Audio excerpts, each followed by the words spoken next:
Hello and welcome to today's episode of Chronicles of a Nigerian Woman.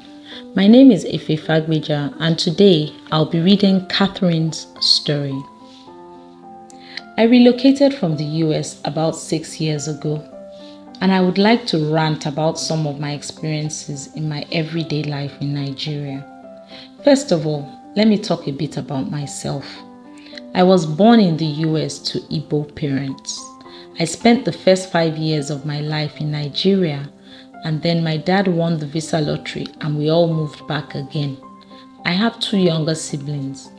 My parents are die-hard Nigerian patriots, so even though they wanted to open us up to global opportunities, which was their reason for moving to the US, we were deeply immersed in our Igbo culture. We spoke the language fluently, ate mainly Nigerian meals in our homes, and spent all our summer vacations with our grandparents in Umuahia. I grew up with a clear and strong Nigerian identity, and I always looked forward to returning to Nigeria to build my work life. So right after I completed my master's degree in architectural engineering when I was 23, I returned home. I was really excited for 2 major reasons. First, I knew there were plenty of opportunities for me to bring my professional skills to bear. And secondly, because I felt like I could finally integrate myself fully into Nigeria as I had always wanted to. My parents had moved back to Nigeria as soon as my youngest brother was in college, so I stayed with them in Lagos. I wanted to experience the country, so I didn't even try to influence my NYSC posting. I was posted to Kwara State, and that was where I had my first baptism as a woman in Nigeria. The first thing I noticed was how much women were objectified by the men in Ilorin. Sometimes it was done with good intentions, but at other times it was downright disrespectful. The guys would call you baby and expect you to smile and accept it. I found it highly patronizing and annoying. I lost count of the number of times I reprimanded my copper colleagues for calling me or my close friend Lara baby. She always laughed and told me to ignore it, but I just could not. The older men we worked with in the Ministry of Works were another kettle of fish altogether. They called me fine girl and seemed to think that they could get any woman's attention with an offer of an expensive lunch or a couple of 1,000 naira notes. It was pretty irritating, but the most annoying part of it was that it often worked. So many times the other coppers upbraided me for not accepting their offers, telling me how lucky I was that so many people were showing interest in me. They felt I should just take the gifts and shun their advances. I felt it was slutty behavior, but they felt I was just being a prude. I was honestly shocked at how normal all of this seemed. I didn't realize that I hadn't seen the half of it. After my service year, when I got back to Lagos, I got a job in a construction company that was working on medium-priced housing with innovative designs.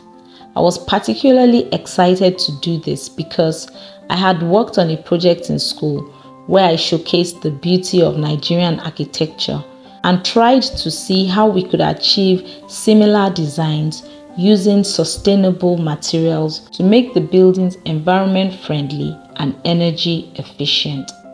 I was right at home in this job. The pay was good too. We were only 2 females in the whole organization, apart from the support staff. There was a female senior manager who had several years of experience in construction engineering in Nigeria. I was so excited to work with her because I felt like I could learn a lot from her, even possibly find a mentor in her. Within 1 week of starting work, however, my little idealistic feminine power bubble had already been burst. The woman would not even acknowledge me when she walked in and greeted everyone else, not even when I smiled at her and deliberately greeted her. I got the cold shoulder, and I immediately recognized that I wasn't welcome in her circle. For the 3 years that I worked with that organization, she took every opportunity to pick out errors in my work, even when the other senior managers celebrated me. It was as though she had come out to prove that I could never be as good as she was, as though we were in some kind of competition. I learned to look past her and do my best work, and I got a lot of commendations despite her deliberate, snide attitude. I owned my achievements with pride.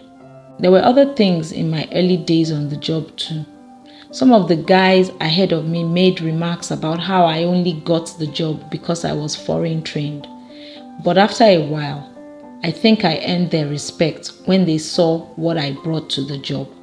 The dating sphere has perhaps been the worst part of all my experience. I've met two categories of men broadly: those who want to sponge off the Americana girl, and those who feel that I am too assertive and independent and need to learn how a real Nigerian girl should treat a man. It got so bad that I decided to put the brakes on dating for a while. My 29th birthday is in a couple of days, and some of my aunties are on my case about getting married. But I think I'll just take my time, because being female in Nigeria is a project in perseverance, in my humble opinion. Do you agree with Catherine's sentiment on being female in Nigeria? Please share your thoughts in the comment section. Remember to hit that subscribe button and to turn on the notification bell so you don't miss any of my stories.